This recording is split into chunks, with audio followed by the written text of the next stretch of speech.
and welcome everyone to this episode of Star Wars Generations Podcast. We're talking about the first movie in the prequels, according to the new numbering system, the first of the Star Wars movies, The Phantom Menace. And I'm here, as always, joined by Erin McGowan and Alex Kormann. And I'm really excited, guys, because I'm really looking forward to hearing more of what you had to say about this movie. I am one of those old farts who saw it and did not love it, and probably because a lot of that was the expectations I brought in, being such a fan of the originals when I was a kid. And I've really found there's something value about being able to listen to others and hear different perspectives, and also talk about my own in terms of how much some of the other stuff that I've watched and other things that I've read in the Star Wars universe has really helped change my appreciation for a lot of things in this movie. So I'm looking forward to a great conversation, but I want to do a couple quick things first. First, I want to talk about just a little bit of listener feedback we got, and one came directly to Erin, which I really appreciated her sharing with us, that I want to share with everybody now. Eileen Kengany texted into Erin, and this was after the Who Was Your Ahsoka episode, where Erin and Alex talked a lot about getting to meet Ashley the actress Eckstein. Ashley Eckstein, thank you so much, and how much it meant to them, and how much, these characters from the Clone Wars TV show meant to them. And Eileen wrote, "Hi there. I've been listening for a while, and I'm a big fan of the show. I'm listening to the Who Is Your Ahsoka episode, and I really appreciate Erin and Alex's vulnerability. You're missed, Matthew. I love how you all have created such a safe and accepting place to be a Star Wars fan. Thank you. Also, I think the whole Ghost crew is my Ahsoka." I love that when I saw that, because it's like, it's funny. Thinking back on that episode we recorded, it's one of the first ones we did with, like, Alex as, like, a co-host. Mm-hmm. And I just remember, like, crying. Yeah. Just crying. And, like, I don't know, I guess I never really felt like, it's just like, that's me. I'm super emotional. But, like, the feedback of, like, how that actually came across as, like, genuine and vulnerable, like, I really appreciate hearing that. Yeah. Yeah, I love that. And to me, that's exactly what we want to create with this podcast. Is there are podcasts out there that will tell you all about, like, would the T95 do better against the T91, and which lightsaber is cooler? And that's great. I'm glad that content's out there. We'll hit a little bit of that, but mostly what we're here to talk about is the way these make us feel and make us think. And Alex is showing that he has a t-shirt on with all the different lightsabers. I'm going to remind Alex that we're not streaming yet. This is still radio, not video. He's a child of the video generation, so he doesn't know radio. Oh. But we will be streaming soon, which is a cool thing I want to tell people about. The other thing I wanted to quick tell people about, you may have heard this already if you are a member, but we have officially launched our Star Wars book club. We started with a conversation of Republic Commandos, which is a great series of books. It's the first of a great series of books from the Legends canon, but it deeply influenced the Clone Wars TV show. And we're definitely going to be talking about that when we get to the Attack of the Clones next week. But the book club is something you only get to hear if you're part of the membership. Membership is only $5 a month, $55 a year. You get ad-free content. You get bonus content on almost every episode. Now, on this episode, sometimes we just don't have the time. Most of the time you get it. And now we're actually doing whole episodes, one a month, of bonus content just for the members. And for February, we're going to be doing The Dark Disciple. For February, we're going to be doing Star Wars Dark Disciple, which is a phenomenal novel that has some relevance to upcoming media that you may have heard about or may not have heard about, depending on how much you are following news of things, and we're not going to spoil what that is. But we will talk about it quite a lot on the on that podcast. So if you're a member, thank you so much. If you haven't become a member, please think about doing so. All the information is in the show notes. And with that, let's get to our actual discussion of The Phantom Menace. And let me just start by asking each of you, tell me about the first time you saw the movie. Oh, man. I don't know if I can exactly pinpoint the exact how old I was. I was kind of shown the majority of them in kind of one, not really one shot, but my dad showed me the originals when I was probably 5. And I think I first saw Phantom maybe a year later when I was 6. And I knew nothing outside of this original trilogy. And I guess when I was 6, just to clarify, that would have been 2003. So we've been out for about 4 years. So you didn't see it in theaters? I did not see it in theaters. I fun fact for y'all, the first Star Wars movie I saw live in theaters was episode 7. It's because my mom did not let me see episode 3 in theaters. But all I remember is that, like, as a kid, I loved the Jedi. I loved waving my lightsaber around. I loved being so like having so many Jedi on the screen. I think got me more excited than the originals. Like I didn't appreciate the in-depth dialogue and storytelling of the originals until a little bit older. As a kid, I was like, oh my god, Darth Maul, double lightsaber, crazy lightsabers flying around. This is so cool, so much going on. So I really liked it a lot when I first watched it, and I probably liked it even more than the originals when I was 6 or 7 years old. Mm-hmm. Aaron? That's awesome. Yeah, I mean, similar to you, I don't really have a clear memory of watching this movie for the first time. It's just kind of like always been there. It's just a go-to, you know? It's just part of my childhood. The Gungans, Padme, the pod race. Yeah. Pod racing. Mm-hmm. I actually have more of a core memory of the pod racing video game in arcades than I do of watching the movie for the first time. Same. That's fascinating because I have to admit, one of my core memories is the X-Wing video game. It may have been called Star Wars, but it was an old arcade-style game. This was in the 80s that I played it. Very blocky, sort of geometric shapes. But I got to play like the trench run again and again and again. And so I kind of wonder if that influenced my love of the trench run scene in the same kind of way that you're talking about there. Yeah. Matthew, was that the game with the joystick like right in the middle that you would kind of use to maneuver the ship? It was. And there was both a stand-up version of it, and there was also kind of like a sit-down version of it that probably cost like 50 cents instead of 25 cents because video games used to be affordable at the arcades. Matthew, if you're ever interested, have you been to Can Wonderland in St. Paul? I have not.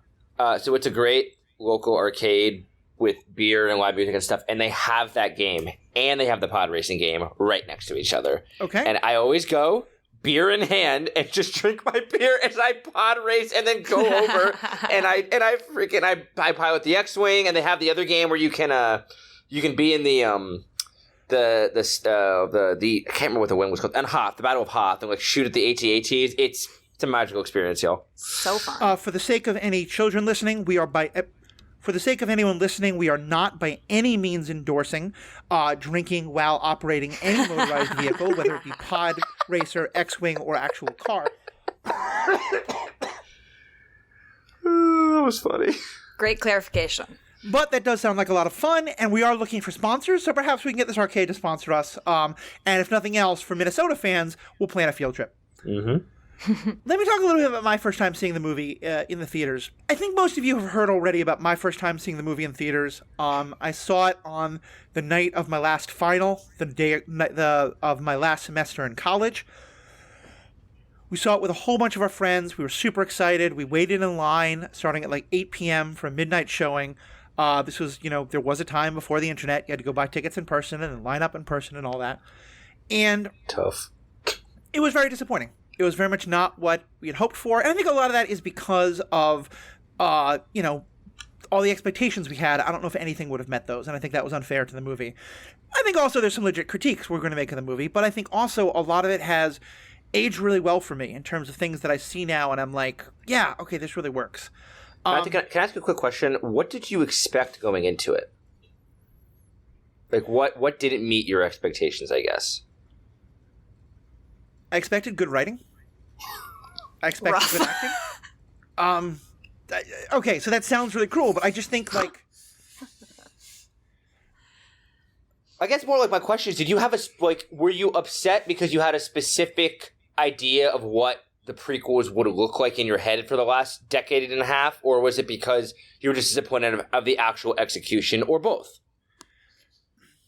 I think there was a couple of things. I think there were a lot of canon breaks, which I didn't love, and we can talk about those or not because they've been done to death.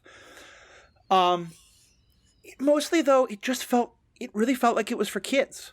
And I know Star Wars is and always should be for kids, but George Lucas has been on record as saying that he very intentionally wanted this movie to be for even younger kids than the original was. Mm. And I felt like that really, really came through. And I think part of why that was so disappointing was because I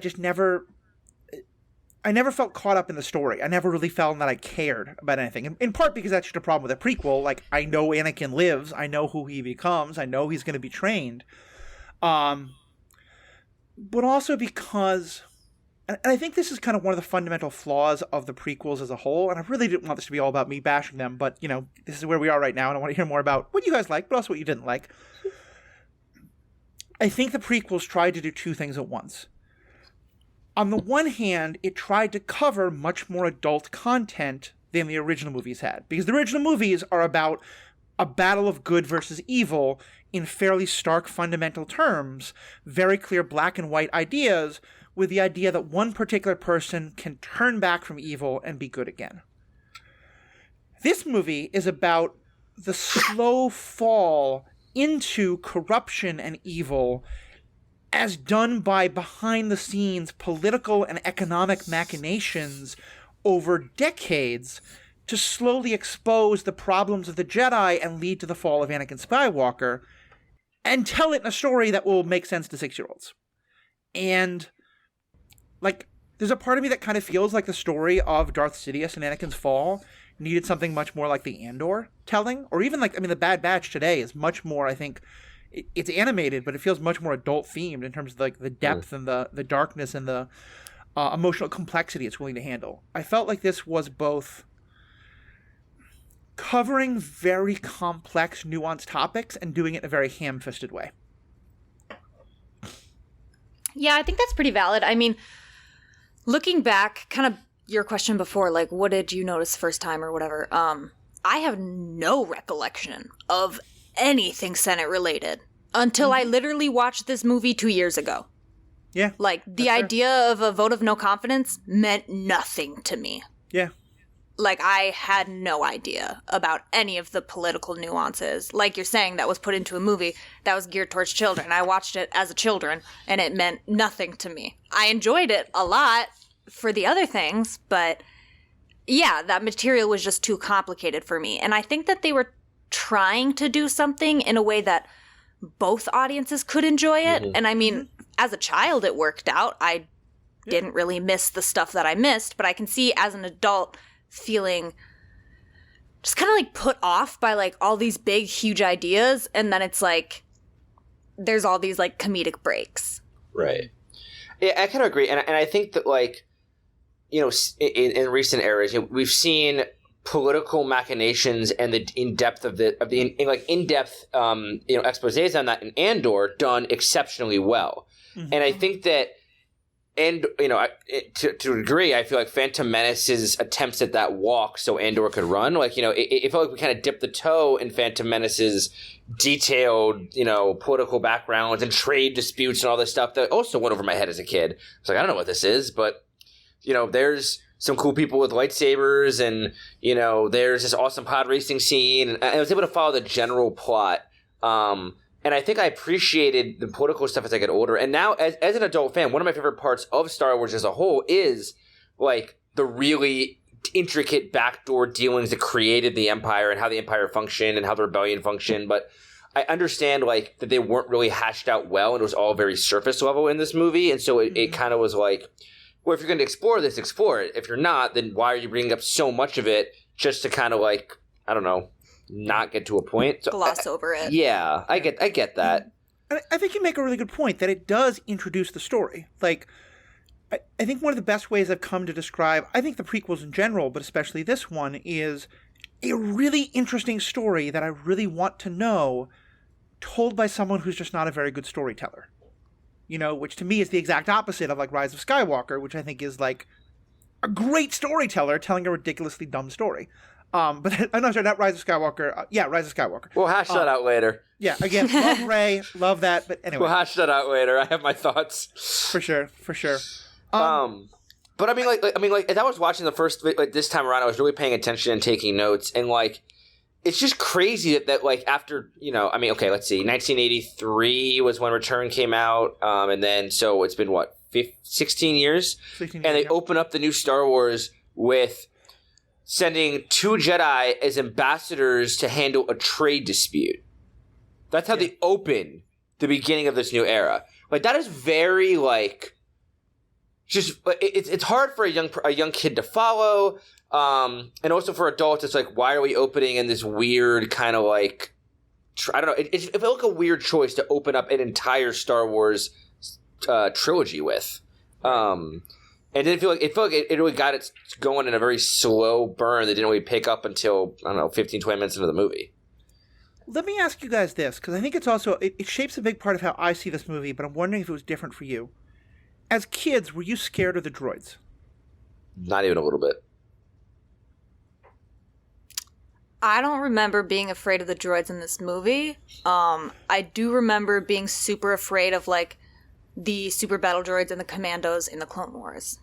I was afraid of I was afraid of some of the things in the Clone War and Attack of the Clones. I think was a little more menacing. I felt like when I was a kid, I thought the droids were kind of silly. Yeah. Yeah. Like, I mean, like the droidicas are sick. The droidicas are sick, but like the B1 standard battle droids. Check it out, Corporal. I'll cover you. Roger, Roger. Yeah, it felt like they were slapstick. You know, in a way that the stormtroopers were never. The stormtroopers had terrible aim, and that becomes the butt of a joke. But you know, I think that was one of the other things that really threw me is that I never felt a sense of menace. I was also old enough to recognize how racist the Trade Federation was, which was certainly a problem. Yeah, it also went over my head as a child. I did not realize how racist Phantom Menace was until I got older. I mean, in the same way, I didn't notice that Lando Calrissian was the only, dark-colored person. I didn't notice that Lando Calrissian was the only person of color who plays any meaningful part until much later. So I think that's again totally valid. Yeah. And also, I mean, as a kid, I didn't realize this, but like watching it this time, man, I do like Phantom Menace. The CGI does not hold up. It's rough. At all. Like, Jar Jar Binks looks like, oh my God. Yeah. And I do think that there's another part of it, which is that I think the movie was massively overhyped. Part of why I was trying hard not to have any thoughts going into it, but was that I saw so much of it in the trailers and the previews. Like, you asked me before on a different episode how I felt the first time that Darth Maul unveils that double-sided lightsaber. I think if I had seen it for the first time in the movie theater, I would have been so excited about that one moment that I wouldn't have cared about anything else. But because I'd seen it 1,000 times in ads, it just had lost all effect for me. Yeah. Yeah. That's such a bummer they did that. Yeah. That being said, I still think it's one of the top 3 lightsaber fights in all of Star Wars. Yeah. So, what are things that you loved as kids that have held up? Have held up. I think the pod racing holds up. Is the CGI great? No, CGI is not good, but I mean, it's still fun to watch. Can you define, what do you mean by holds up? Like, story-wise or, like, visually? I'm trying so hard to be like, look, I don't want this to be me bashing it as the older fan. You guys tell me what you love about it, and you're like, nah, it kind of sucks. Okay, no. Here's the thing. Okay, but it's like, I can love it deeply. Like, I have a lot of it's tied to nostalgia and growing up with it, but I also recognize how many shortcomings and failures it has. I mean, if you recall, in my list of movies, it was still in the bottom 3. Yeah. Like it's like I recognize it's objectively not like a great movie. But like, I think that for me, like, I mean, the thing that holds up the most for me is the Duel of the Fates. I mean, if we want to just briefly discuss that, I mean, I consider that might be my single favorite score, maybe in all of Star Wars. It's definitely in the top 3, and. Yeah. I as a kid, I was not watching trailers as a child. And so the first time I saw that double-bladed lightsaber, I lost my mind. And I I think that was also one of the few times, I mean, my mom was very careful what I was allowed to watch as a kid. And seeing Qui-Gon die was one of my first introductions to a death on screen. And so I think that seeing one of my heroes, one of my characters I was really loving die was it was a crazy emotional moment for me as a child, and then I think that moment is probably what solidified Obi-Wan as my favorite Jedi that continues to this day, because I got to see young Ewan McGregor get revenge or whatever, but he defeats them all in honor of his fallen master, and it was such a powerful, crazy moment for me that to this day it's like I'm watching a live wrestling match. I am shouting at my television like, get him, Obi-Wan! Get his ass! And as soon as like Maul gets cut in half, I'm cheering running around the room. And I've seen this movie so many times, and I'm still yelling at every moment of that duel. Mm-hmm. Yeah, I mean, that's probably the thing that stands up the most. That is just the best. I personally also love, like, all the stuff on Naboo, as in, like, in the actual palace on Naboo, because that was also a really fun thing to play in the Lego game. Yep. So just watching it back is so fun, being like, oh, I remember this. Oh, I remember how you have to unlock Anakin and use his tiny body to crawl through this thing to get the extra thing. Like, so that just, like, that setup has a lot of nostalgia and memories for me. I can totally see that. If I could just throw out a little Easter egg, if you watch the scene of them invading the initial invasion of the palace, and Padme is in her red dress looking out at the invasion, if you pause the movie at that point, you'll notice the wire that plugs into the wall to light up her dress. That's a fun fact. So next time you watch, check it out. I will also say, and here's an example of where the other material I think has really helped me enjoy this movie a lot more.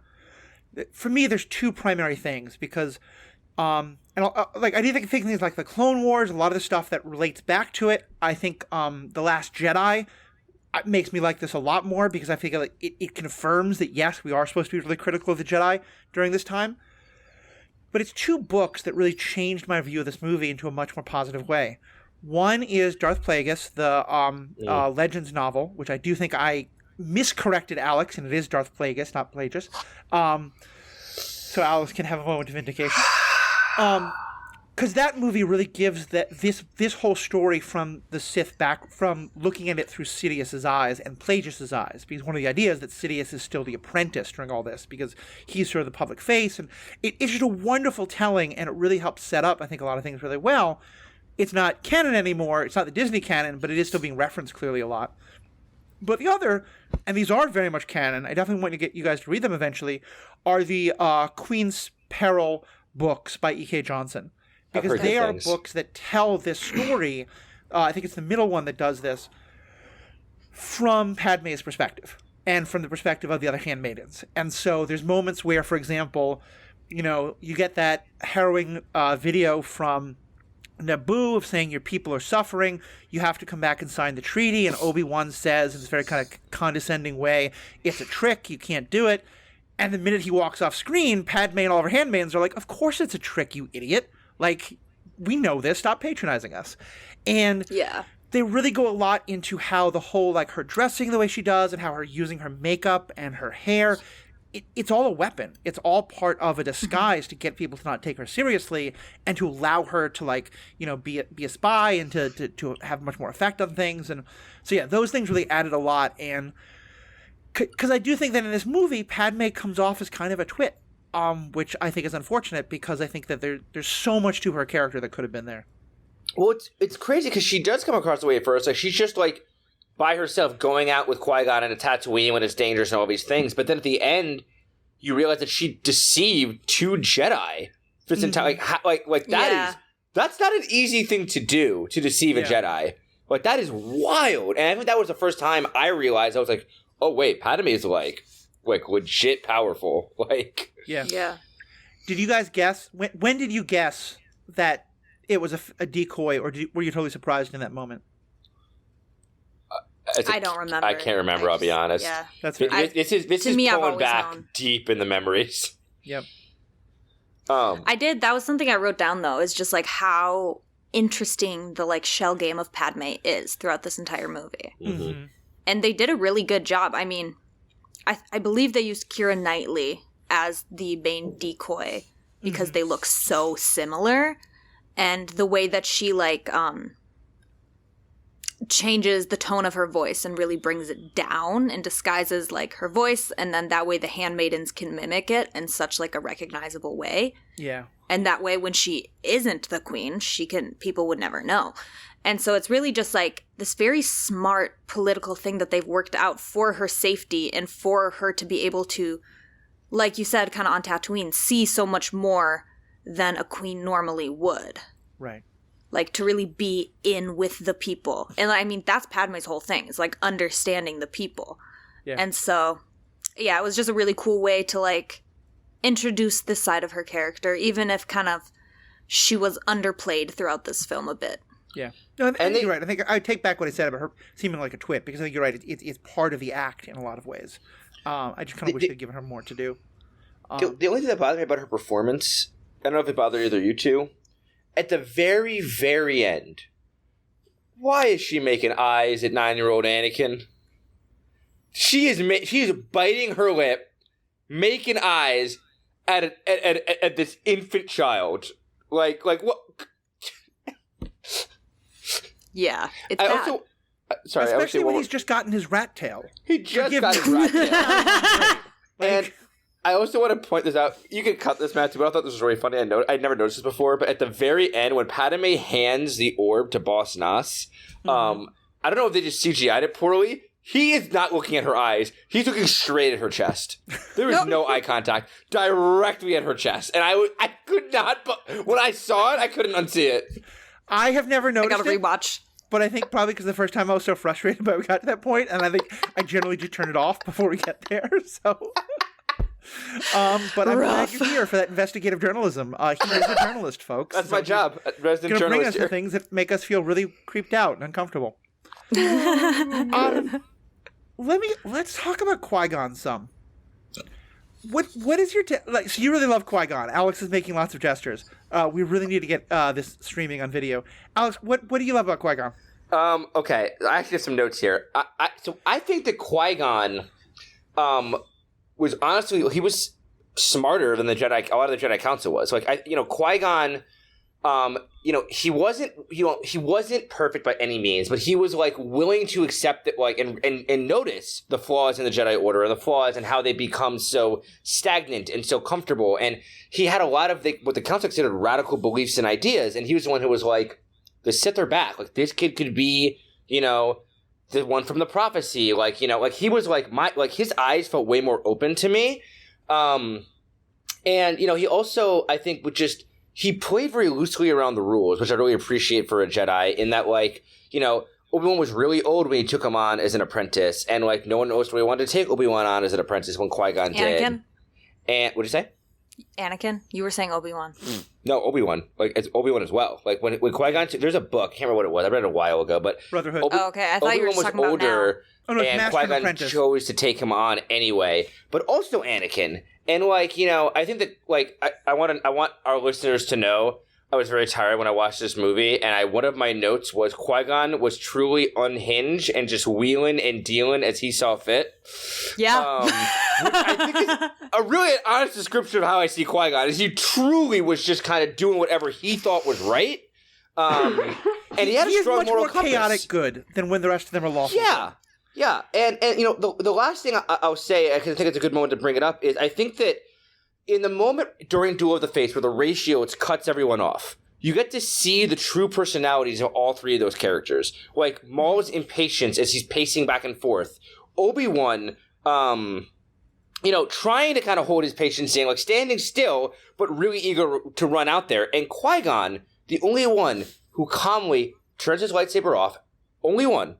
Kneels down and starts meditating, taking the time to meditate, to be peaceful. And it shows that, it might seem like he's making, rash decisions in the movie, but he really is very calculated and calm when he needs to be, and, knows what to do, in these intense situations. And it just always felt like he was this really wise guy who, if he had survived, probably would have helped prevent Anakin's fall. I think his death just derailed Anakin to levels that we probably don't discuss enough. So, that's something that Lucas and others have said explicitly, is that's why it's called Duel of the Fates, because it's kind of the duel for the soul of Anakin. Yep.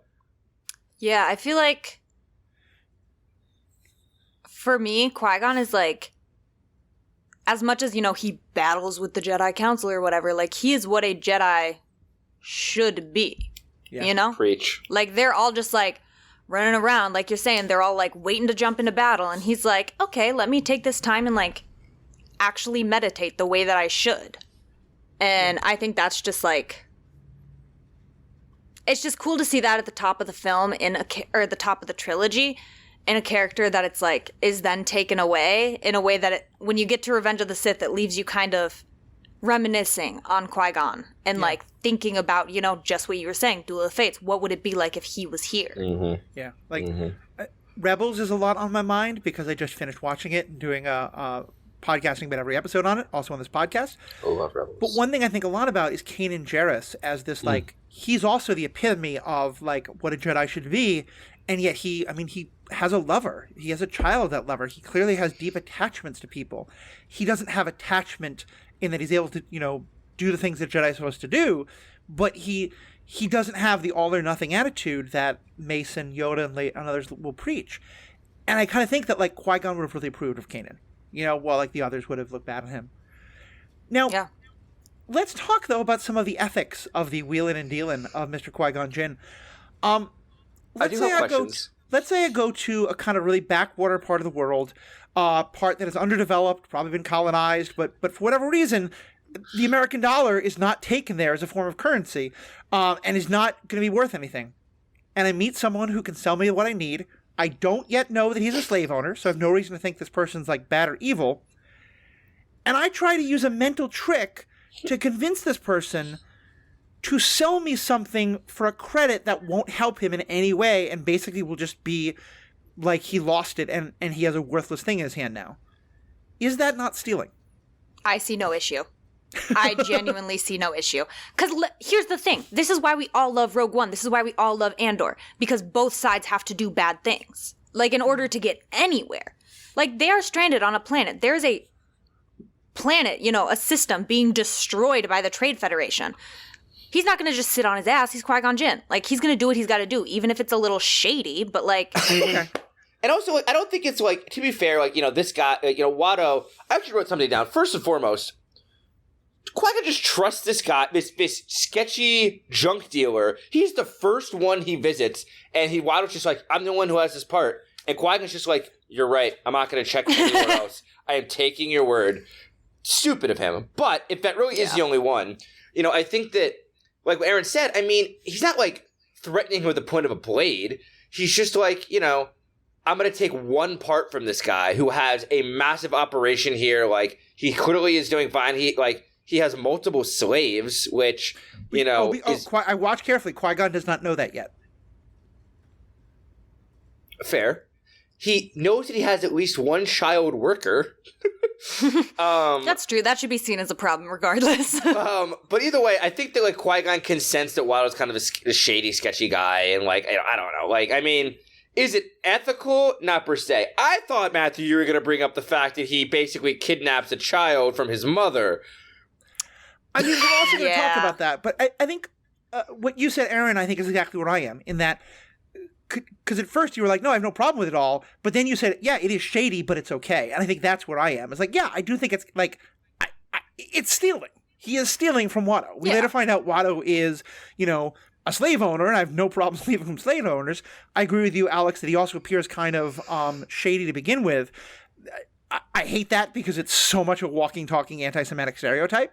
Like, I think if you get, like, someone talking about the anti-Semitism of Watto, the anti-Japaneseness and Asianness of the Trade Federation, or the anti-Blackness and anti-Caribbeanness, especially, of the Gungans, like, you can have quite an argument of which it's more offensive to. But yeah, I think you're right. I think that's what I like about it, is that it is kind of shady, and it is kind of underhanded, and it's not what a proper Jedi should probably be doing, but it's what's needed.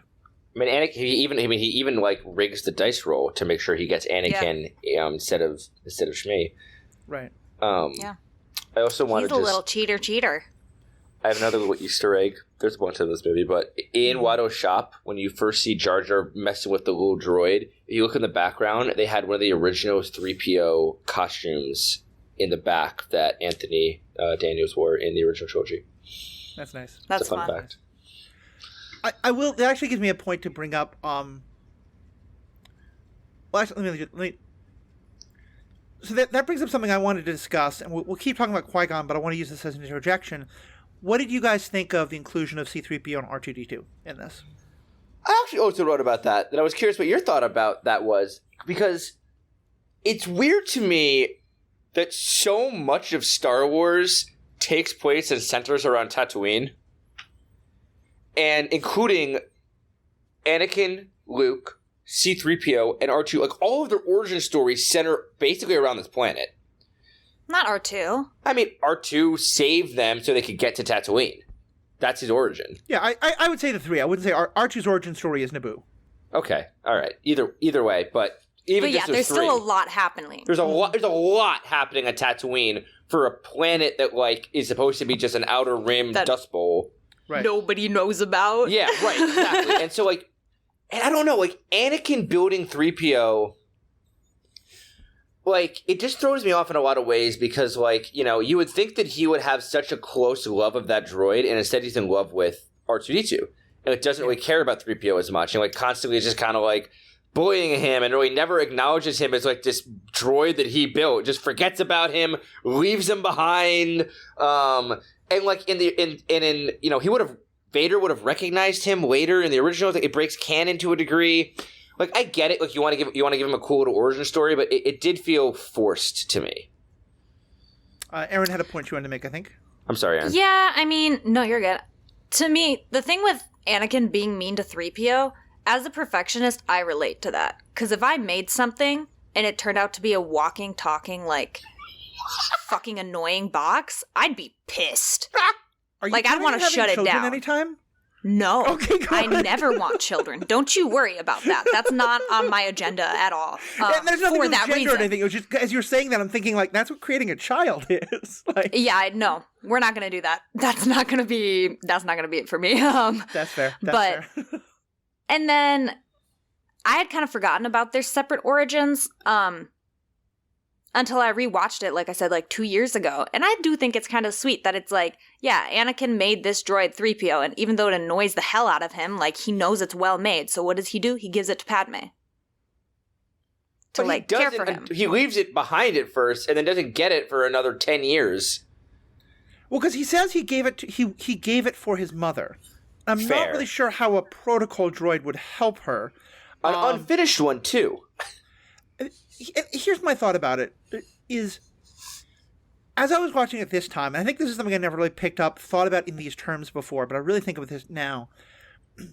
One of the things that some of the fans who I have disagreements with will often bring up in terms of the sequels is that there's too much fan service. And they say that about Ahsoka, and they said it about Obi-Wan. To me, this movie is the shining example of bad, unwanted fan service. Because I think, and to me, what I felt like at the time was that they were doing Obi-Wan, and they were doing the, like, oh, look, here's how C-3PO first met R2-D2. You older fans, you might not like the kid stuff, but that's for you. And I was like, F you, don't do that, especially if it's going to break canon. Like, because it doesn't make, as you said, it doesn't make any sense. Obi-Wan is supposed to have no idea who this R2 droid is. So yeah, it just felt like, I totally get, I think the sweetness of it is there. I think if they figured out a way to do it without breaking canon, and they sort of do that in the third movie, though it still doesn't really make much sense, I'd be more okay with it, but it just, yeah. I don't know. I mean, it still kind of breaks in. I mean, it's one line of canon, but I do agree that, like, Obi-Wan spent so much time with Anakin and R2-D2, and the fact that he's like, I don't remember owning a droid. Very silly. Yeah. I do have that's something, like, go ahead, Erin. I've never really thought about, because, like, growing up with it, it's like, yeah, they've just always been there. They're just part of the story. Mm-hmm. But, yeah, it's like, it doesn't make a ton of sense to add them in at this point. So I can understand your frustration, Matthew. Yeah. I think there's a number of other things, God, I can't remember his name. Jar Jar continually saying "that's so wooed," which is clearly a reference to C-3PO saying "that's so rude." There's just a lot of like callbacks to the original movies in ways that I didn't think were needed. But hey, we got to reverse an unintentional fan service when we got Aura Singh watching the pod race. Yeah, no, I love that. I was going to ask, if you don't mind me changing gears for a second, question for either one of you, but I guess more for Matthew at first is the original three movies, unknown actors. No one knew who Harrison Ford, Mark Hamill, Carrie Fisher really were to the level that they do, now, obviously. Right. Phantom Menace comes along. Samuel Jackson, Natalie Portman, Liam Neeson. You have some really heavy hitters, established actors in this movie. Do you think that took you out of it? Do you think that was like a detriment? They kind of like, would you have preferred to see more? I mean, like Ewan McGregor, I think, was a little unknown at the time to larger audiences, but right. By and large, a lot of the major players were really well-known actors. Did you think that took away from anything? Do you feel like that, took you out of it at all? Well, first, I do want to say that Peter Cushing and Alec Guinness, the people who played yes. Grand Moff Tarkin and the original Obi-Wan Kenobi, were very well-known actors at the time. I didn't know them as a kid, but my parents certainly did. True. I think that it did, but not because they were big names, but just because I knew they were better than this. Like, this is a very subjective opinion. I think Natalie, the only thing most people had seen Natalie Portman in was The Professional, in which she's basically playing a 12-year-old kid who wants to be an assassin, who has been deeply traumatized by witnessing the murder of her parents. And it's a very adult role in a very uncomfortable way, because she is also very sort of sexually precocious in ways that are meant to be very uncomfortable, and the actress plays them brilliantly. Mm-hmm. And I just think I think it is more due to writing and directing than acting talent. But I think that I never believed any of these characters. I believed that Samuel Jackson was reading lines because Samuel Jackson wanted to be a Jedi. He didn't come across to me as a Jedi. Natalie Portman came across to me as someone who was reading lines. Same with Jake Lloyd. Same with these other characters. I thought the acting was abysmal. And I still think it is one of the worst parts of the movie. Yeah, that's fair. There's definitely rough spots. One thing, this isn't any of the main characters, but something that stuck out to me this time around watching the pod race is that every single time they show Padme, Shmi, Qui-Gon, and Jar Jar watching the pod race, Shmi does the exact same reaction of looking away because she simply can't bear to watch. And I'm like, did you just play the same clip over and over? Because, I know the other actors are doing different things, but, can we give this actress a little bit of breathing room? Stop giving her the same damn cue. Yeah. Let her do something new. Yeah. Because, Shmi and then cut from that to fan service for Matthew. They gave you some Jabba the Hutt. Why are you complaining? Yeah, and that's exactly It's okay, Matthew. Point. Jabba hated the pod racing, too. Yeah, there you go. Jabba did hate the pod racing. I mean, they also gave us the fan service that we absolutely hate and despise, the midichlorians and the virgin birth. Not but the immaculate conception, which... What did you guys think of that? I actually wrote in my notes here, Matthew, I'm not even joking, my exact words were, checking Anakin's blood for midichlorians, Matthew, with 5 question marks afterwards. As a kid, the midichlorians never bothered me. I thought they were an explanation. I was like, all right, an explanation. I didn't think it didn't. They weren't discussed enough for it to be okay, they're just using that as a metric for whatever. I think that when they opened it up more in episode 3 to the midichlorians or what influences things, and that's when it became, I think, more solidified canon. And I know it bothers a lot of people. It doesn't it doesn't bother me that much. I think to me it's just a way to tangentially explain the inner workings of the Force. But I also understand that a lot of people loved the Force because it was such this mysterious entity that didn't need really an explanation. Because there was no science to it. Right. And they keep saying, all the mysteries of the Force. And it's what, these midichlorians, I don't know. I feel having their own will to create Anakin and I kind of liked the concept of please someone correct me if this is not canon anymore. I can't remember if this is EU or canon, but that as Palpatine and Plagueis were basically trying to learn how to stop death and how to control life and death, then they were meditating into the Force, and the midichlorians basically created Anakin in response to that dark threat. Is that canon or is that EU? Does anyone know? So that's in the Darth Plagueis book. Okay, so so that's it's no EU. longer officially canon. It's kind of been undone. Sad. I both love it, but also that is these two Siths non-consensually impregnating a woman, which is just all kinds of creepy and uncomfortable.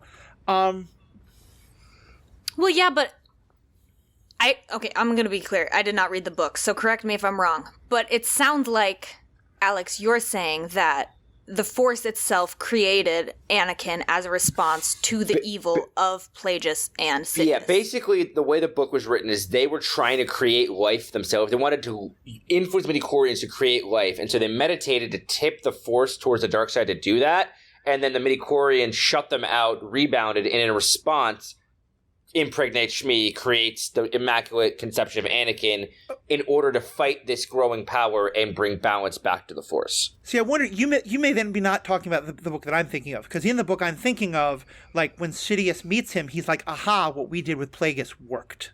Because he clearly thinks that that the embodiment of what they did, of trying to make the dark, he's like, oh my god, what we did create life. We did create a dark side life. Well, I think that was how Sidious interpreted it, but I believe I had read, and I could be reading it from somewhere else, but I had read that, like, the again, I don't know what was, it probably isn't canon anymore, but the midichlorians had created Anakin in response to Sidious, but Sidious believed that they had succeeded, and that's why, like, if you watch episode 3, he looks directly at Anakin, as he said, creates a life. Like, he's basically hinting that, like, the dark side created you. Like, I know how you were created, and that's why Palpatine latches on to Anakin even at 9 years old, because he believes that he created him. I kind of liked that when it was still kind of canon that, like, the Force has a will of its own and was fighting its Palpatine, but Palpatine thought he created him. It's just... I still wish Shmi had gotten... Like, even Mary, I get the angel comes to Mary and says, do you want this? And she says, I get yes. But yeah, no, I do agree. That's a very different version of it than what I had read. I guess here's my thing about it, though, and it's the same reason I don't like the midichlorians at all. I really like agency. I really like characters being able to take agency. And so the idea of everything for Anakin being sort of presupposed and pre-written, that it's nothing about him, it's just that, like, this is how he was created, I don't really love. And I think, frankly, if the prophecy had ever been paid off in some meaningful way, like, we've never heard the prophecy really referred to again on screen. We're starting to in the shows, but I don't know. Did he fulfill the prophecy? Did he not? Did he fulfill the prophecy when he killed the Emperor? Did he fulfill the prophecy when he wiped out all the Jedi? I don't know. But the other thing, and for me this is the thing I don't like about the midichlorians, I wanted to be a Jedi. I wanted to think that if I believed in the Force enough, that anybody could become Force aware. And what the midichlorian setup is, it's actually decided by birth if you are or are not Force aware. And I hated that. I absolutely hated that. That's valid. I think I just interpreted it more as that you could still discover it as you got older, because we saw so many, like, Jedi, or, like, if you're not trained or found, that you could maybe discover later in life that, like, you are. And there's no way in the real world to test for midichlorians, so that's how I convinced myself that, like, I could still be a Jedi. Yeah. I still believe. Yeah, that's fair. Still believe. Well, let's keep going with the Qui-Gon stuff. Was he right to want to train Anakin? Like, looking back and knowing all we did. And then to ask Obi-Wan to do it in his place. I had a real quick response for that, but I stand by it. I say yes. Because, I mean, yeah, there's the whole, like, Anakin was so powerful, maybe it would have been better to leave him untrained, he wouldn't have caused so much death and destruction, blah, blah, blah. But like you're saying, Matthew, kind of the idea of agency, like the idea that everyone deserves a chance. Mm-hmm. Like, yeah, he was too old. Yeah, he was from some random planet. Yeah, this, like, doesn't make sense. But just Qui-Gon seeing, you don't have to be the ideal Padawan candidate to be worth something. Right. And to do great things. And, like, to me, like, as a kid, that kind of meant a lot. Of, like, yeah, this kid who was nobody, didn't have much. He had all these crazy dreams, you know, about seeing angels and visiting all the planets and like unobtainable things. And then this super tall monk came by and made it all possible. And like, that is just so exciting to me. So like, yeah, I mean, I think you could argue in circles. Was he right? Was he not? Could go either way. But just in the idea of agency, Qui-Gon has nothing to do with Anakin's fall. And Qui-Gon didn't know he was going to die. I am a firm believer that if Qui-Gon was alive and Anakin had both Obi-Wan and Qui-Gon in his life, because the thing is, Obi-Wan was so young when he took on Anakin as a Padawan. And I think Obi-Wan did the best that he could. And I think he did a pretty good job as overall. But Qui-Gon has so much more experience. I think if Qui-Gon had trained Anakin, Qui-Gon would have also protected him and picked up, I think, on Sidious more. Like, I think that Qui-Gon's decision-making was assumption that he would be training Anakin and would be alive.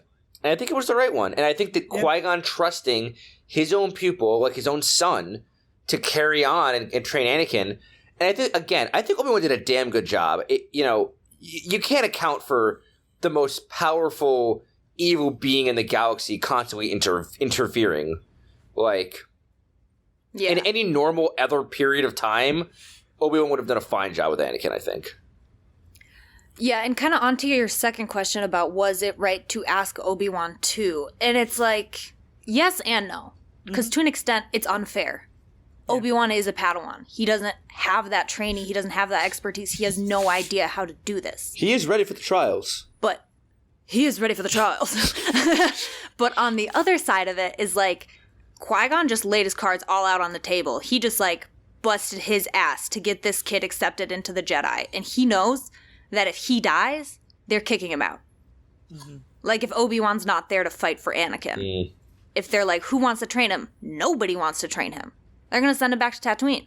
They're going to do whatever with him. He's going to live in the slums of Coruscant. Like, that's kind of my thoughts on it. Is like, yeah, it wasn't necessarily, quote, quote, fair. It doesn't necessarily make the most sense to put that burden on Obi-Wan. But at the same time, using the reasoning I have so far, like, that was his only choice to secure the future and betterment for this child who he just tore out of his entire reality. Like, Qui-Gon is realizing, like, I took this kid and I can't care for him. Like, what is going to happen? Yeah. And so that's like his next best option is like just pleading with Obi-Wan. Like, this is what I need you to do for me. I need you to prove that I wasn't wrong. Yeah. Basically. Mm-hmm. Yeah, I have very mixed feelings on it, and what you guys are saying is swaying me a lot. I do think that Obi-Wan, I do think that Qui-Gon was correct, that he could have trained Anakin and kept Anakin on the light side. Which is funny, we always hear the dark side, we never actually hear it named the light side of the Force, but I have to imagine like that's what it is. I think, though, that when he dies, I do think that, and we'll get more into this in later movies, I have a very different view of Obi-Wan's training than you do, Alex, I think, and somewhat than Aaron. I think Obi-Wan did the best he could. I think he was wildly unprepared for it, though, and I think this is something that's also spelled out by a lot of the canon novels, but I think even in this, you see it, is that Qui-Gon, like we talked about before, part of what makes Qui-Gon the right one for Anakin is he's a rebel. He's willing to go against the Council. He's willing to interpret the spirit of the law, even when the rest of the Council wants to interpret the letter of the law. And so, for example, I think Anakin would have felt safe going to Qui-Gon and telling him, I have these feelings for Padme, I'm not sure what to do, in a way that clearly he doesn't feel ever safe going to Obi-Wan with. And I think that that's part, like, and even in this movie establishes that Obi-Wan is much more rigid. He thinks Qui-Gon is wrong for going against things. He's like, but you could be on the Council. He doesn't quite get it. And so I do think you're right. Like, but I wish he had, like, there had been more of, like, find someone who agrees with me about the living Force. Seek that person out. You know, like some more help. I think I want to eventually be. Sorry, I'm sorry. I will also just say, though, that I'm really biased because I realized there was something I didn't say that I should have. When you asked me what was I expecting in this movie, I was expecting to see what it was that made Obi-Wan decide that he could train Anakin the way Yoda had trained him, but I was wrong.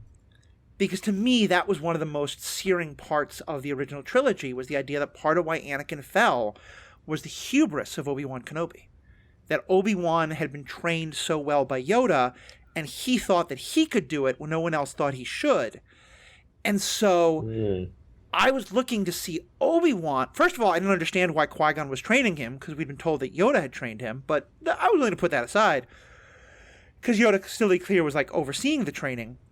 But I was really looking for Obi-Wan to make this real connection and to believe that he could have trained Anakin, and then to realize that he wasn't strong enough the way he thought he did, because that's what and to me, this is the biggest canon break, and it's the one that I found most disappointing, and probably, so I'll admit, I think why it colors it for me, that I probably don't like it, and I think you guys are making really good points that make a lot of sense if you don't have this inherent bias that I do.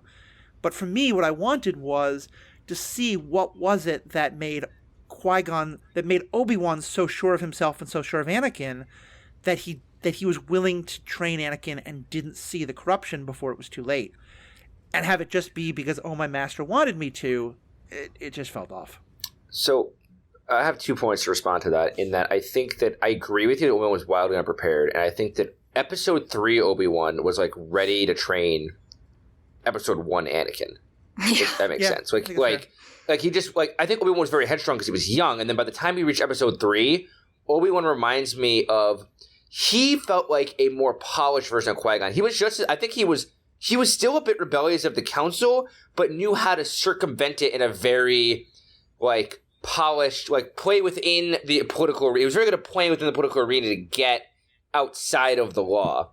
I mean, he is the negotiator. He is the negotiator. Like, he is the master of tact. And I also think that this is a great example, Matthew, of something the Clone Wars enhances extremely about. Very like, much so. Because we see Obi-Wan admit many times, and I'm thinking specifically on Mortis, as he talks to Qui-Gon and is like, I'm trying to train the boy as best I can, but he proves headstrong and angry, and I don't know what I'm doing. And, like, you see Obi-Wan's weakness and fallibility really on display in the Clone Wars as he tries to train Anakin.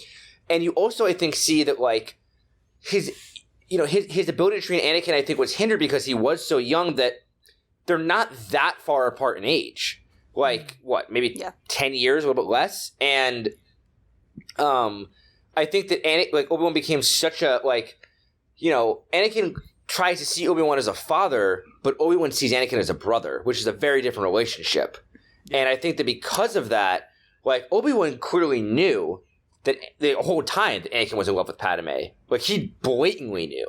And we've seen that in multiple forms of media that he's admitted to that. Like, I knew, but I ignored it. I wanted to let Anakin, like, I trusted him, wanted to let him do what he wanted. And, like, while Qui-Gon, I don't know what if he would have intervened, but he would have, like, had a conversation with Anakin about that. Yeah. And I think that Obi-Wan saw his relationship with Anakin differently than Anakin saw his relationship with Obi-Wan. They both loved each other fiercely, but it was different kinds of love that I think created the rift and the issues. And Obi-Wan wasn't giving Anakin necessarily the fatherhood he was seeking, and so he sought that in Palpatine instead. And then you get this weird, like, I am loyal to both of these people, but I'm going to choose Palpatine over Obi-Wan in the end. Yeah. Sorry, the Anakin and Obi-Wan dichotomy is one of my favorite things in all of Star Wars. We'll do an episode on it. Please. Yeah. Well, I think I never thought about it in those terms, but I think you're exactly right that of the Anakin wanted a father and Obi-Wan wanted a brother. And that's really well put. Although it's funny because I thought you were going to go somewhere different when you talked about the Clone Wars, because for me, the thing that ties it all together, everything you said is very true, but the other part of it that for me ties it together is Satine. And yes, you freaking cowards, one day you've got to put some mention of Satine on a big screen, because what I think they were setting up in the Clone Wars is everything you just said is true, but also Obi-Wan carries this regret of the woman he loved who he couldn't cross that line with because of his vows, and that because of that he can't bring himself to confront Anakin because of how much regret he has about what happened with Satine. Which is also why I think Cody Kenobi cannot exist, because I think the whole point is supposed to be that he never did cross that. Cody Kenobi is it's mentioned in the EU, and there's some theories about it in canon, the child Obi-Wan had with Satine. And to me, I think it's important that he never crossed that line. But either way, whatever you think of that, I think to me that story is a big part of why he can never do that. He can't bring himself to say, Anakin, you have to do something different with Padme. Whereas I think Obi-Wan would have been like, I think Qui-Gon would have been like, yeah, they're stupid. You can love someone. You can have a child. That's fine. Like, just don't let it forget your vow. You don't let it forget who you are as a Jedi and attachment and all that. Be like Kanan, who he doesn't know, but you know what I mean. Yeah. Matthew, was it hard for you to picture little Anakin, who was so kind and emotional and kind of goofy, turning into Darth Vader? Yes, and I do actually want to say one thing. I don't think Jake Lloyd is a bad actor. I think he's an 8-year-old kid, and like to have an 8-year-old kid be a good actor is 1 in a million. But I do think, I was talking before about acting, I think one of the best delivered lines in the whole movie is, I'm not a slave, I'm a person, and my name is Anakin. I think Jake Lloyd did a great delivery of that line, and I think the hate that he got is very unfortunate. But no. Yeah, I was watching... Oh, sorry. No, you go ahead. I was just saying, I was watching it through, because like, I've never really thought about Jake Lloyd's performance before, and I'm going to be honest, I appreciated it. Like, I don't see it as bad acting. Like, yeah, it's chunky. Yeah, it's a little odd, but it's like, he's also a kid who's been forced to work his whole life. Like, he doesn't know how to interact with people. He doesn't know how to, like, for instance, when Qui-Gon puts him in the pod racer and he just goes, whoa. I was like, that's dumb, but also it's like, if you think about it, this kid's probably never been picked up by, like, a man like that. Yeah. He doesn't have a father, you know? And so, like, just that little, like, bit of caring of, like, here, let me put you in the pod racer. You don't have to climb up there yourself. Like, was just like a, what? kind of a thing for him. Yeah. And, like, do I believe that an 8-year-old kid would try, let's try spinning? That's a good move. Absolutely. Do I find it enjoyable when an actual 8-year-old kid does something like that? Absolutely not. Do I want to see it on screen? Absolutely not. But I believe it. Like, I don't think his acting is bad. I just think it's a dumb line. But no, I do think that was another. Well, actually, let me say two things here. I don't think this version of Anakin has any flaws, which I think is a little bit cowardly of the writing, but I think is fine because I think they do establish something, which granted a lot of the books and the Clone Wars better sets up, but I do think they do a decent job setting up the prequels, which is that what starts him off is that, and here's where I think Obi-Wan starts failing, and even Qui-Gon to some extent, taking an 8-year-old boy away from his mother is going to be incredibly emotionally traumatizing. And telling that boy to repress his emotions and to not think about his mother instead of like actually healthily processing his emotions is incredibly damaging to a child. Mm-hmm. And granted, our understanding of mental health has changed dramatically in the 24 years, even just between when this movie was made and then. But I think even then we would have been like, no, you really missed something. And so, like, there's nothing in this version of Anakin that makes me say, oh yeah, he's a kid who's got some real problems. I think this movie is where we see the problems are created. And here's what I will say. The book that most shapes my feelings on this is what we talked about before, Darth Plagueis, which is not canon, but I do think is referenced enough, and I think the events of Attack of the Clones support this enough. In that book, we see more of the scene where Obi-Wan and Anakin go to meet with the Chancellor. I think, actually, we don't see the scene at all in the movie. But they go to meet with the Chancellor, and the Chancellor's talking to them about, how are you doing, and things like that. And the Chancellor, Palpatine, asks Anakin, how are you feeling about your mother? And he starts to say, I really miss her. And Obi-Wan stops him and says, our feelings are in the now. We put that aside. We put attachment. Remember, Anakin, put attachment aside. And it's just straight up telling an 8-year-old kid to not think about the fact that he misses his mother. Mm-hmm. And in the book, in that moment, Palpatine's like, I got him. Because he can feel the emotional turmoil in Anakin that Obi-Wan misses. But it also makes sense. Obi-Wan has never known a mother to miss. He has absolutely no idea what this kid is going through. And so he thinks it is just that easy to say, just put aside your feelings and don't think about them. And I think, so there's nothing about Anakin up till that moment, but that moment of being taken away from his mother and not having anyone who gives him the chance to process those feelings, which is why I think they come out, in Attack of the Clones the way they do. That to me is very believable as the reason why he's eventually going to become Darth Vader. Can I just say on that, the one person we do see acknowledge it in a healthy way is Padme. Yeah. Like when they're first on the ship and she goes, "Are you okay?" And he's like, "I'm cold." And so she gets him a blanket. And he goes, and she fills it in. She goes, you miss your mother. Like, because she gets it. She has a mother. Yeah. Or had. I don't know what her parents' status is at this point. But like, and I think that goes so much into why Padme becomes so important to Anakin and how that just plays into his emotional turmoil and what eventually brings him to the dark side is like, you're telling me the one person who had sympathy for me, the one person who saw me when I was in such pain is someone I can't be with, someone I can't love? Yeah. That's such a good point, especially because really he also says, "I'm cold," when he's facing the Jedi.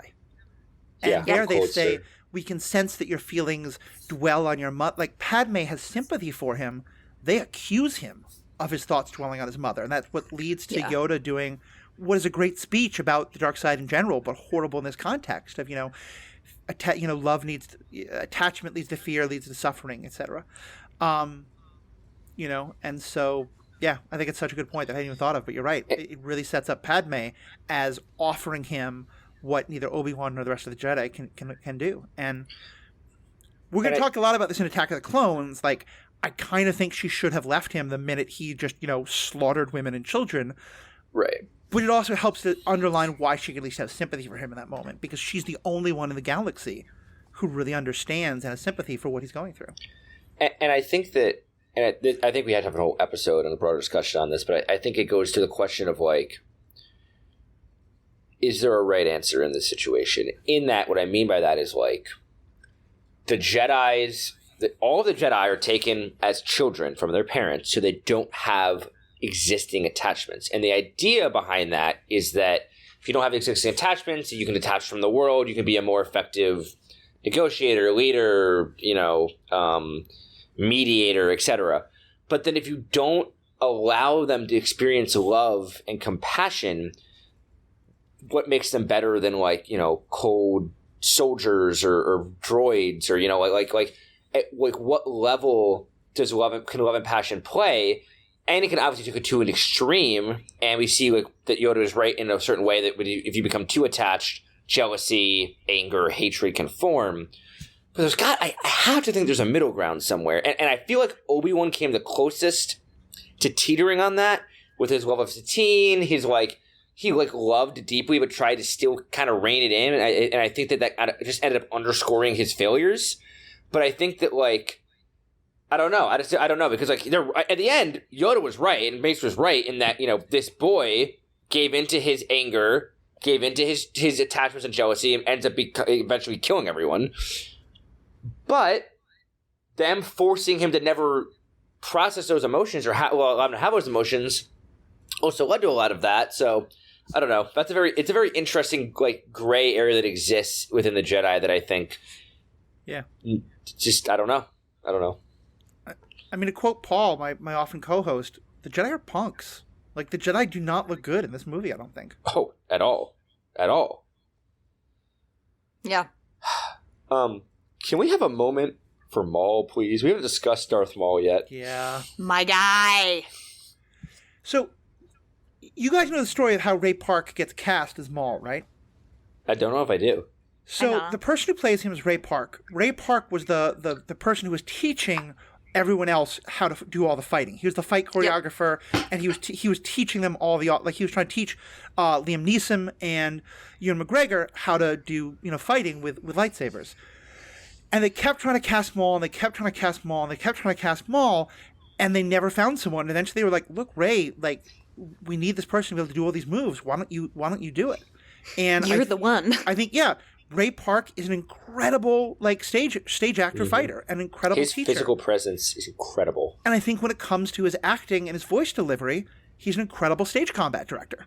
Yeah. Like, apparently at one point there was a proposal to have him never say a word in the movie. I think that would have been 100 times better. Because I don't think... He only has like 3 lines of dialogue. I don't think anything he says adds anything to the movie. Now we will reveal ourselves to the Jedi. Now our vengeance will be... Alas, we will have our revenge. God. 10-year-old could write better dialogue. And could probably deliver it better. And so, yeah, I just want to say, I think, with all respect to Ray Park, I think it was incredible what he does. And in part, it's also because I now have Sam Witwer to compare him to, who's just a phenomenal actor. But yeah, I think Maul is hands down, even with the dialogue, one of the best parts of the movie. I mean, I would love a way to combine Sam Witwer's voice acting with Ray Park's physical acting. Would be like the perfect Maul. Yeah. But yeah, he was menacing as a child. I was a little scared of Maul.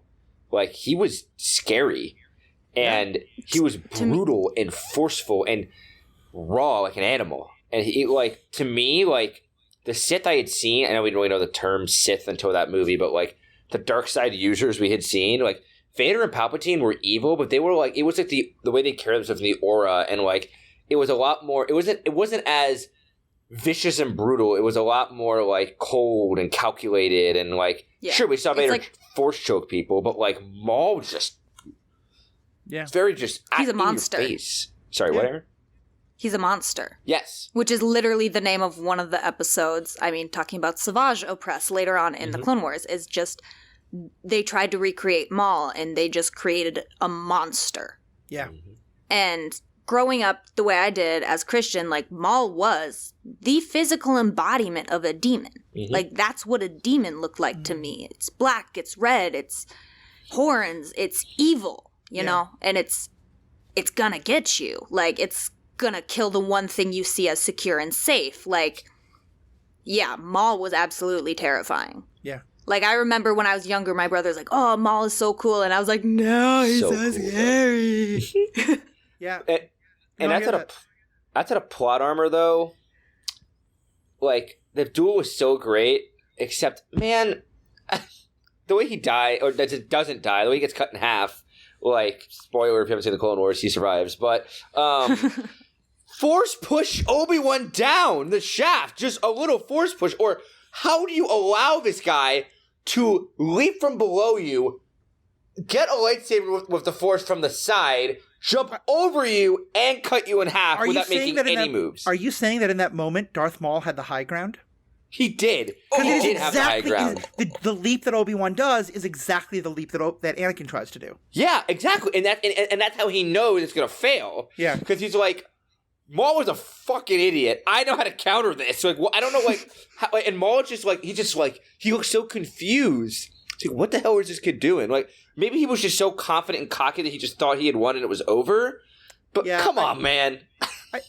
I think the point about him being a monster is what really ties it in together. And later books and works in the Clone Wars and stuff establish that he's never made a full Sith. He's just this, like, killing machine trained by Sidious. And so I think that can help explain the overconfidence and stuff like that. But you're right. That whole scene is kind of silly.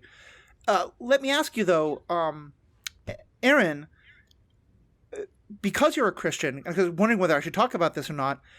Now, Grin, I know you grew up in a very evangelical community where the virgin birth is not often made as big of a deal, but did you connect, like, Shmi getting pregnant just by the Force at all with, like, the virgin birth of Jesus?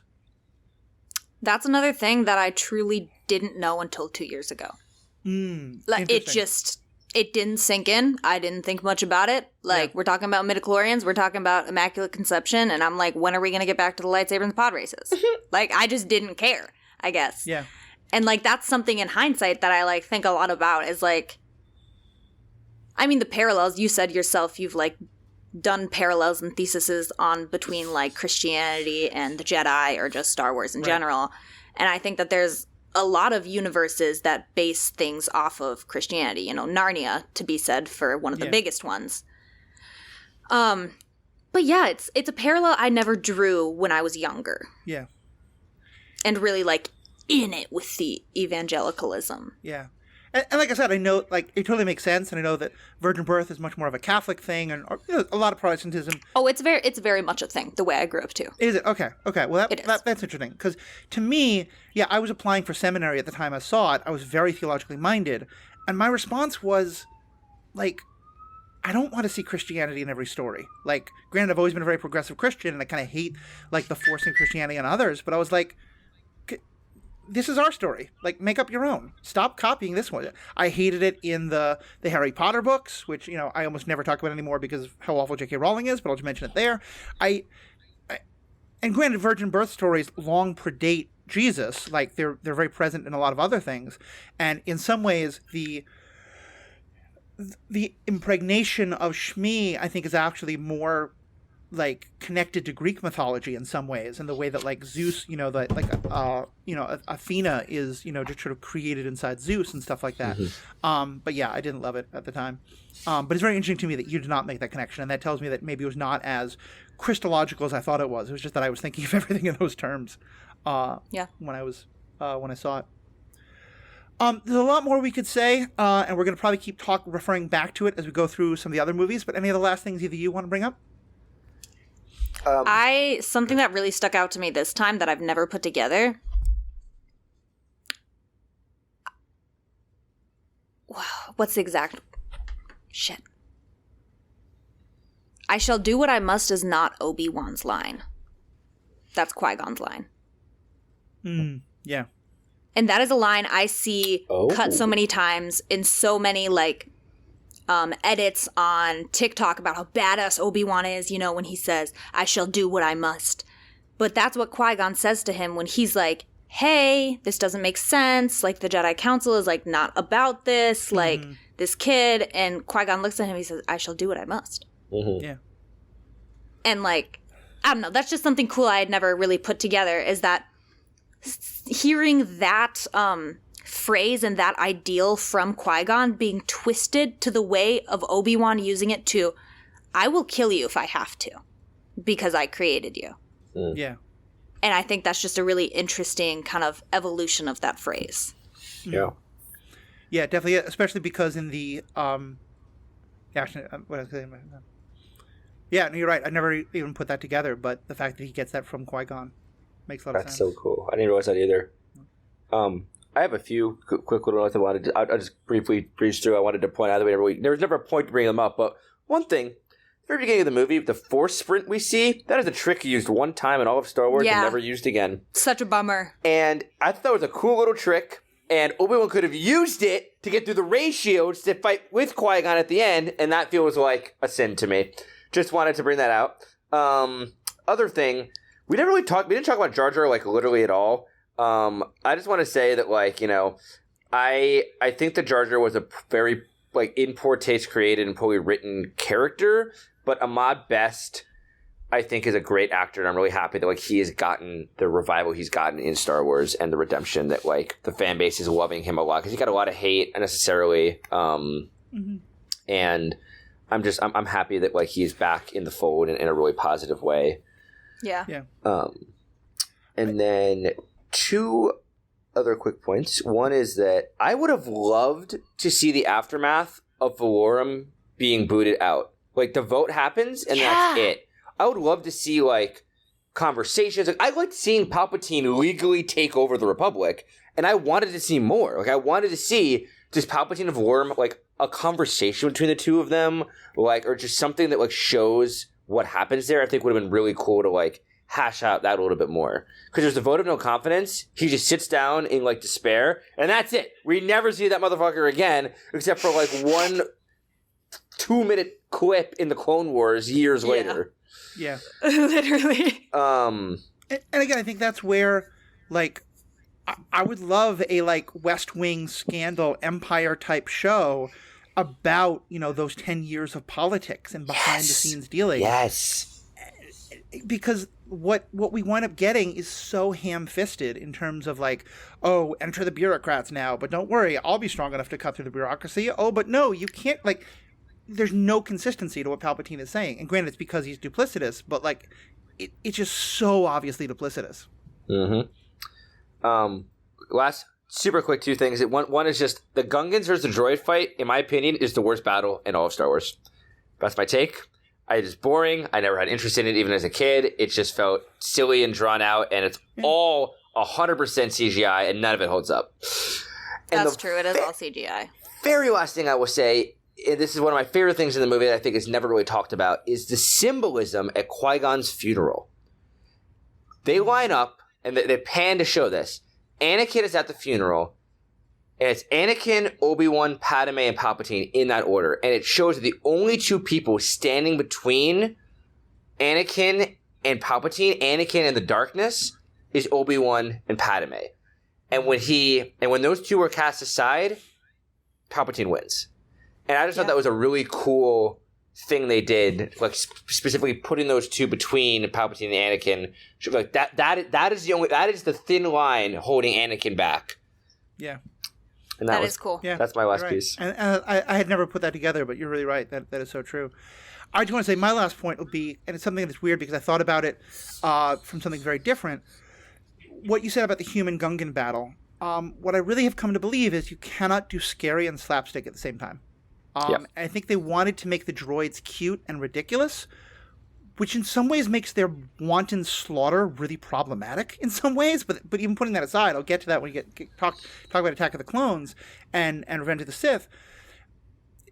What really solidified this for me is reading and then watching the Percy Jackson books, and now the new series on Netflix, which is really good. Had some the series is on Disney Plus. Say again? The series is on Disney. Yeah, the series is on Disney Plus. Thank you. And I'm going to do some. By the time this airs, I will have a couple of days either after or before this airs. I will have posted an episode on superhero ethics, all about that. But one thing that got me thinking about that is in the Percy Jackson books, the monsters are never really scary because they're always done with a kind of childish slapstick to them, and the slapstick is really good. For example, the Minotaur is wearing men's tidy whities, exactly. And so, whereas in the TV show on Disney Plus, the Minotaur is terrifying, and you get a kind of little bit of a funny moment, but they don't focus on the tidy whities. They focus on how freaking terrifying it is, and I think that was really brought home to me. And I was thinking about that show a lot and how the show managed to kind of move away from the slapstick into pure scariness, and something I think would really help, because I think slapstick works in a book. When it's supposed to be your bad guy, it doesn't work on screen. And I think that's the thing, is they wanted to make the droids slapstick, and that's why there's never any sense of menace from them. So, all right, with that, I need to run because I need to, I'm actually recording that episode about Percy Jackson in 20 minutes, and I need to eat some food. So thank you both so much. All the ways to contact and find Erin and Alex are in the show notes. They both do incredible stuff with photography and cosplay and awesome things like that. Of course, in the show notes also are all the ways to find me and to find this podcast. You can tweet at Erin directly, apparently, but you can also just find us directly. The email for the podcast, the Twitter, all that stuff is right in the show notes, and you can find us. It's a great way to give us feedback. Erin is raising her hand. Do not tweet at me. I don't use Twitter. Okay. DM me on Instagram. Just saying. Please tweet at me. I won't see it. There you go. I'm sorry. Thank you for the correction. All that information is in the show notes. Let us know what you think. Would love your feedback. We'll talk about your feedback as we go along. So, Erin, Alex, thank you so much. To our members, normally would have bonus content for you here. We won't, but we now have whole episodes for you. Please think about becoming a member. For everybody else, thank you so much. We have spoken. Stay classy, Coruscant. I like it. A blockade is perfectly legal.